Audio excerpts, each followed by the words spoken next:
महाराष्ट्र लोकसेवा आयोगाच्या औषध निरीक्षक पदाच्या भरतीचा वाद आता अधिकच पेटला असून आमदार रोहित पवारांनंतर राष्ट्रवादीचे प्रवक्ते मेहबूब शेख यांनी थेट सोशल मीडियावर पोस्ट करत खळबळजनक आरोप केले आहेत.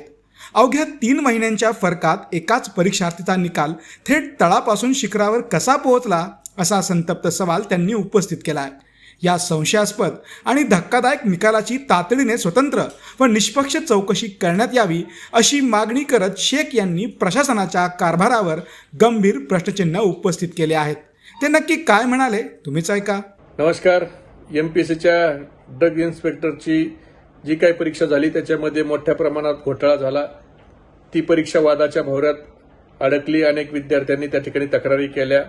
अनेक व्हॉट्सअपचे चॅट हे त्या ठिकाणी ग्रुपवर फिरतायत आणि एमपीएससीचे अध्यक्ष आणि सचिव हे त्या संदर्भात खुलासा करतील अशी अपेक्षा ही सर्व महाराष्ट्रातल्या विद्यार्थ्याला होती. परंतु एमपीएससीचे अध्यक्ष आणि सचिव हरपाळकर सर यांचं जे निवेदन आहे, यांनी जी सारवासारव केली ती खरं तर पाहिली आणि हा केविलवाना प्रयत्न ते एमपीएससीचा कारभार झाकण्याचा करतायत का ही शंका माझ्यासारख्या एका कार्यकर्त्याला आली. खरं तर हरपाळकर सर, तुम्ही बीडला काम केलंय, आम्ही तुम्हाला चांगलंच ओळखतो. पण या सगळ्या प्रकरणात आपण ज्या व्हॉट्सअप चॅट त्या ठिकाणी फिरत होत्या आणि ती व्हॉट्सअप चॅट कधीची होती तर ती 22 मार्चला परीक्षा आहे आणि 20 मार्चला ही ती व्हॉट्सअप चॅट सगळ्या ग्रुपवरची व्हायरल झालेली आहे. त्याच्या संदर्भात तुम्ही खरं तर सांगायला पाहिजे होतं.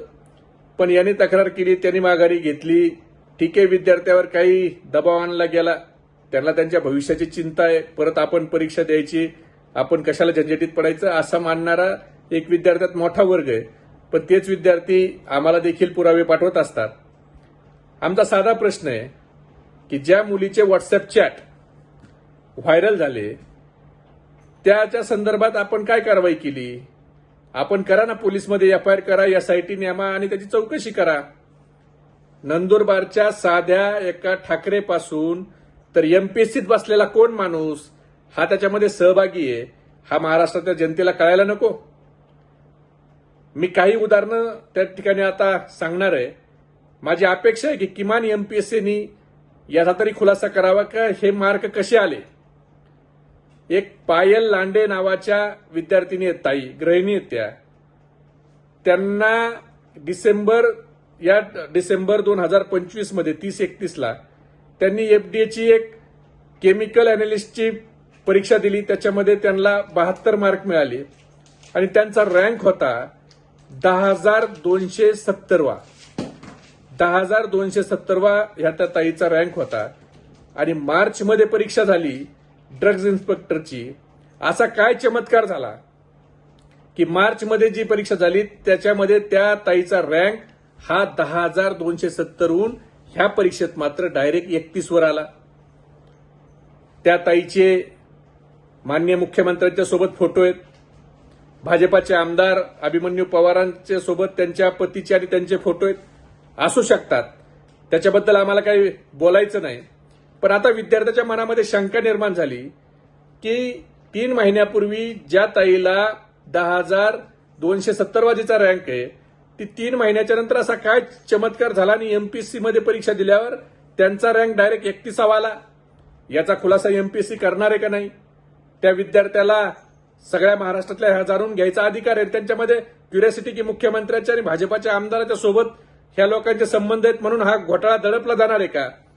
तर आम्हाला खात्री आहे की माननीय मुख्यमंत्री याच्यामध्ये पडणार नाहीत. ते याची गांभीर्याने दखल घेतील आणि त्यांनी घ्यावी अशी आमची अपेक्षा आहे.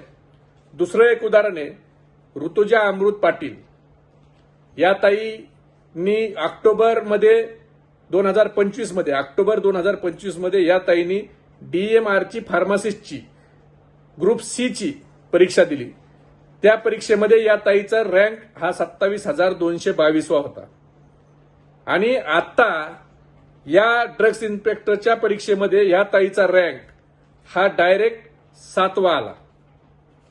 आणि ह्याच ताईचे चॅट जे व्हायरल झालेत ते ह्याच ताईचे आहेत असं सांगितलं जातं. आमच्याकडे जी माहिती आहे ती ह्याच ताईचे चॅट व्हायरल झालेत असं सर्वांचं म्हणणं आहे. आणि ह्याच ताईचा रँक डायरेक्ट 27,222चा जो ऑक्टोबर मध्ये ग्रुप सी ची परीक्षा हो DEMR ची, तुम्हाला माहिती आहे आता ती परीक्षा सोपी आहे का? ड्रग्ज इन्स्पेक्टरची परीक्षा सोपी आहे, कोणती सोपी आहे कोणती अवघड आहे ही एमपीएससी वाल्यांना चांगलं माहिती आहे. तर त्यांचा रँक डायरेक्ट त्या ठिकाणी 7 वर आला. 94 मार्क ज्यांना मागच्या परीक्षेत होते, ह्या परीक्षेत मात्र 155 200 पैकी मार्क आले. तिसरं एक उदाहरण आहे सागर रामलिंग थिटे, ह्या देखील व्यक्तीनं DEMRची फार्मसिस्टची ग्रुप सी ची ऑक्टोबरमध्ये परीक्षा दिली. त्या परीक्षेमध्ये ह्यांचा रँक 21,160 होता. त्यांना मार्क 94 होते. नॉर्मलायझेशनमध्ये त्यांना 111 मार्क मिळाले आणि आता त्यांची 21,160 वरची रँक आता डायरेक्ट 14 वर आली आणि त्यांचे मार्क 150 झाले. नेमकं एमपीएससीत हा चमत्कार कसा झाला? अनेक विद्यार्थी आहेत जे बहीण भाऊ एकाखाली एक आलेत, त्यांना मार्क एकामागे एक मिळालेत, ते याच्यामध्ये मेरिटमध्ये आलेत. त्यांची देखील नावं आम्ही पुढे सांगू. पण किमान एमपीएससीनी ह्या 3 विद्यार्थ्यांच्या बाबतीत जी शंका ही संबंध विद्यार्थ्यांना आहे की एवढं चमत्कार होऊन एवढे मार्क कसे वाढले, मला वाटतं एमपीएससीने याचा खुलासा केला पाहिजे. एमपीएससीवरचा विश्वास हा विद्यार्थ्याचा उडता कामा नये. एमपीएससीवर सगळ्या विद्यार्थ्यांचा विश्वास आहे आणि जर कुणाच्या चुकीमुळं आणि ती चूक झाकण्यासाठी एमपीएससी जर हा घोटाळा दडपण्याचा प्रयत्न करत असेल तर मला वाटतं एमपीएससीनी स्वतःच्या विश्वासार्हतेची वाट लावून घेऊ नये. एमपीएससीनी हे पाप करू नये, विद्यार्थ्याच्या भविष्याशी खेळू नये. उद्या अशी जर प्रथा पडली तर परत महाराष्ट्रामध्ये अभ्यास करून आपण चांगल्या पदावर जाऊ शकतो ही भावना विद्यार्थ्याची संपून जाईल.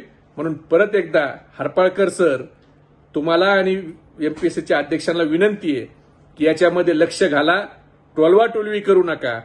विद्यार्थ्यांचा विश्वास एमपीएससीवरचा उडल असं करू नका. एफआयआर करा.